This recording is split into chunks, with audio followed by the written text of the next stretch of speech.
Hello and welcome to another uplifting unit on child welfare. Stuff that will certainly not brighten your day, but educate you a bit more. So today we're going to be reviewing neglect, just to give you a sense of what that is like.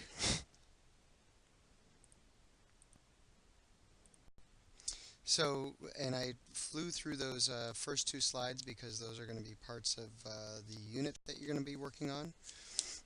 In terms of neglect, some of the things that we might want to ask ourselves, and I'm going to throw this out there, I think probably in the discussion board at some point or something along those lines, but when we're sort of exploring the parameters of what neglect is and what sort of child welfare involvement that could include, we might want to ask questions like if a kid is morbidly obese to the point where it affects their health and safety, should child welfare intervene?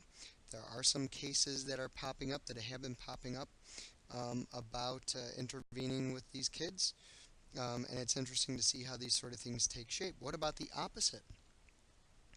When a child is dangerously thin, we seem to have a bigger reaction to that than if a kid is morbidly obese. And so you think about what your reaction is to the first question. Under what circumstances should there be any intervention by child welfare when it comes to this particular sort of stuff, eating or not eating? And that's a state by state sort of issue as long as they're following the federal mandate. Now, as I said, each state provides its own definition of child abuse uh, determined by federal law. And the federal law that outlines all this sort of stuff is CAPTA, the Child Abuse Prevention and Treatment Act.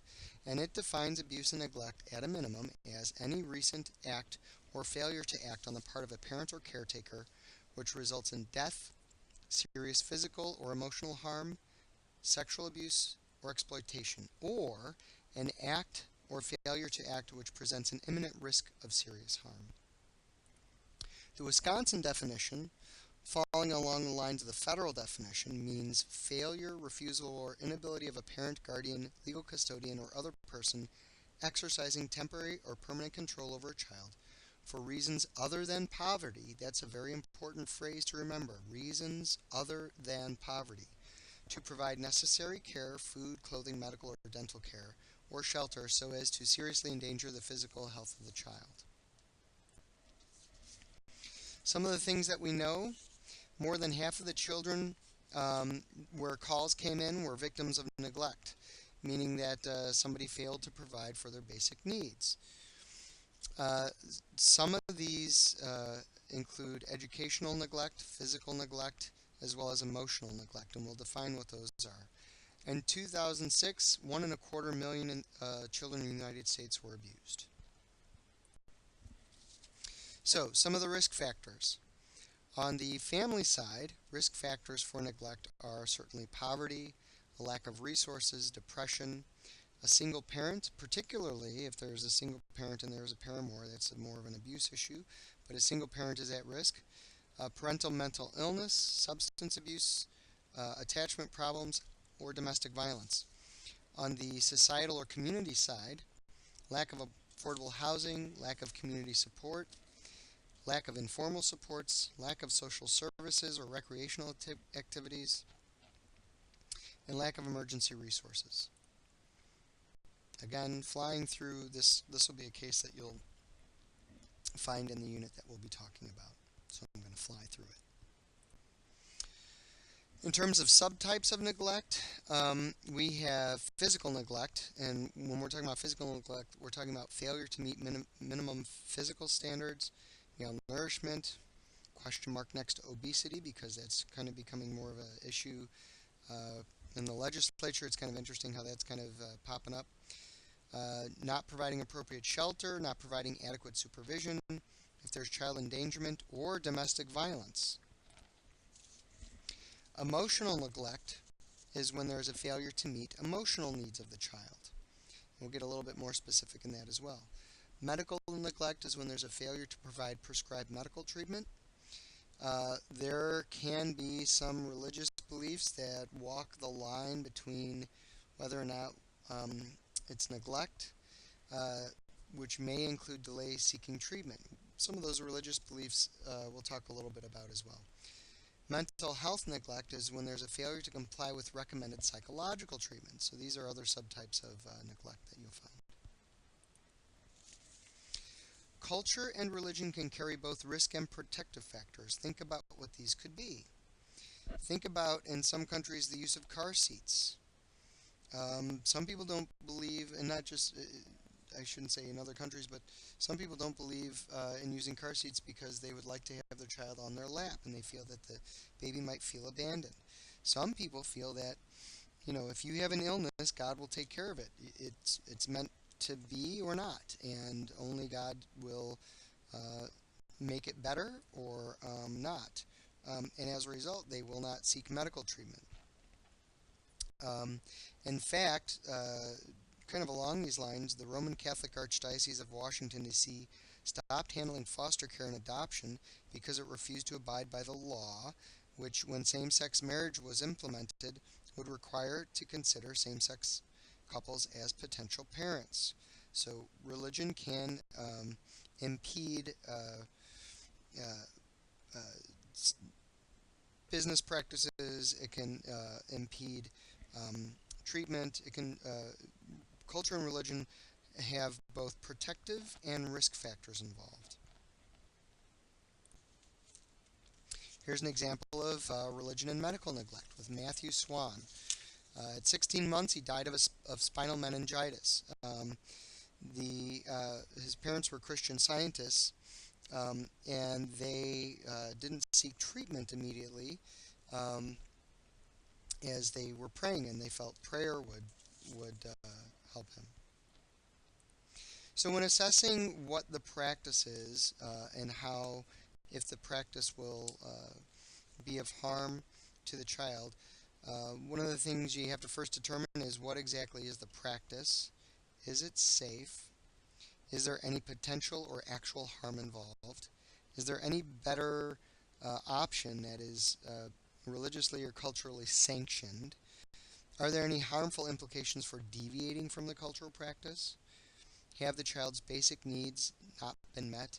And no matter what, probably the first question you want to ask is it against the law? Now, when it comes to emotional or psychological neglect, this is when we're talking about parents engaging in chronic or extreme spousal abuse in the child's presence, allowing the kids to use alcohol or drugs. You've heard of these moms and dads who'll be like, yeah, you and your friends can drink here, at least you won't be driving, and you're going to drink anyway. Well, that's BS. It's against the law. It doesn't matter where you're at. Refusing or failing to provide needed psychological care, belittling the child, or withholding affection. Other forms: ignoring the child, consistent failure to respond to the child's need for stimulation, nurturance, or encouragement. Rejecting the child, verbally assaulting the child, constantly belittling or name calling or threatening, isolating the child, uh, preventing them from having normal social contacts with other kids and adults, terrorizing the child, and corrupting or exploiting the child. One of the things we should talk a little bit about is this failure to thrive stuff. Failure to thrive is a description applied to kids whose weight or rate of weight gain is significantly below that of other kids who are of similar age and sex. Um, in a neglect case, we call this non-organic failure to thrive, meaning it's not from something internal. The kid doesn't have some sort of uh, there's not a toxin or an injury or an illness that's causing the failure to thrive. It's intentional by the parent. Um, some causes can be because of metabolism, where there are some physical causes that aren't immediately obvious. Some of these could be as a result of urinary tract infections, undiagnosed cystic fibrosis, or asthma. Some of the non-organic causes can include having a mother with postpartum depression. Both neglect and hypervigilance can cause failure to thrive. Educational neglect. where the parent permits chronic truancy. They don't enroll the kid in school, they don't pay attention to any special education needs, or they abandon the child altogether. Some signs of neglect: these kids can become withdrawn and depressed. They'll skip out on school quite a bit. They'll be very hungry. They'll ask for more food at school. They may be wearing clothing that's not appropriate for the weather conditions. They may have lingering illnesses that just never seem to go away. They will have consistently poor hygiene, and certainly their height and weight won't be consistent as their peers. And one of the obvious ones, and I can't remember if we've already done this part of the unit on the Romanian orphanages, where they're talking about kids who are 15 and 16 years old who are at the height and weight of 5 and 6 year olds, in large part because of both environmental and psychological neglect. They aren't, and it's not a lack of nutrients, it's because of the environment, not receiving the sort of stimulation that they need.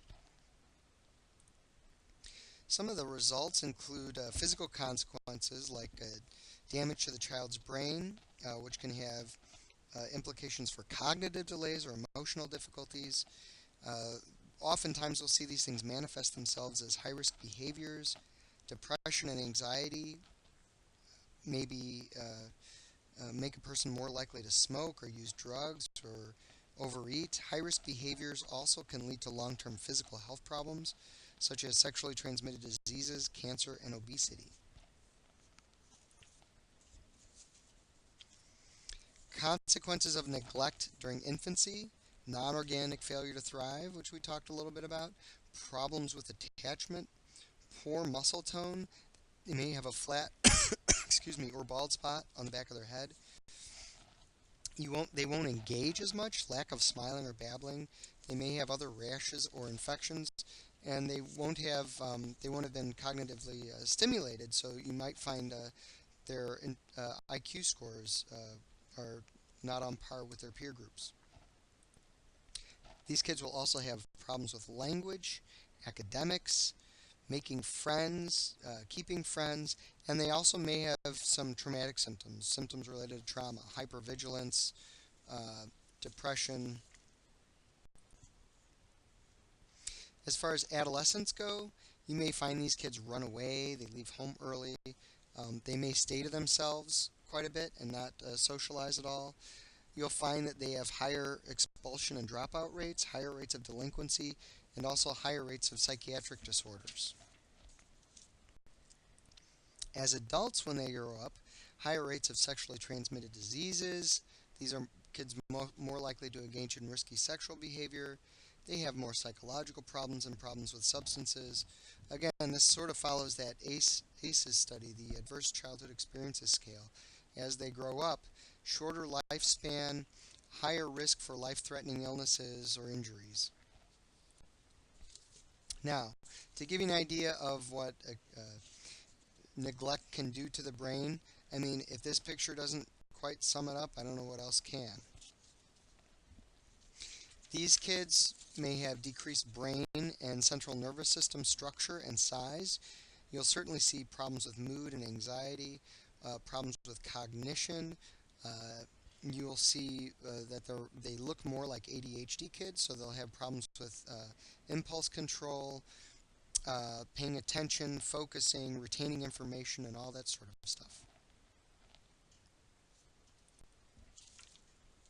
The most common form of malnutrition in the U.S. is iron deficiency, and this can affect the growing brain and result in cognitive and motor delays, anxiety, depression, social problems, and problems with attention as well. 80% of brain cells that a person will ever have are manufactured during the first 2 years after birth. If the process of building brain cells and connections between them goes wrong, the deficits are permanent. This discovery has enormous implications for social policy. It explains two very persistent features of our society. First is the way that chronic disadvantage reproduces itself across generations of the same families. There is also a cycle of deprivation, lack of educational attainment, persistent unemployment and poverty, addiction, crime, which, once a family is in it, has proved almost impossible to break. The way that the development of a child's brain is dependent on is dependent it's dependent on the way the child is treated by its mother explains why this cycle goes on and on and on. So, early intervention, as the policy is called, has been tried in parts of the U.S. for more than 15 years. It consists of ensuring that mothers identified as at risk of neglecting their babies are given regular visits, at least weekly, by a nurse who instructs them on how to care for the newborn child. Data from the city of Elmira in New York State, where such programs have been in place the longest, show that children whose mothers who had received those visits did much better than children from a comparable background whose mothers were not part of the program. They had, for instance, 50% fewer arrests, 80% fewer convictions, and a much lower rate of drug abuse. And then this is a clip that you're going to be watching as part of the unit. So that was the quick down and dirty of the chapter. You're going to have some work within the unit to do as a part of it. All right.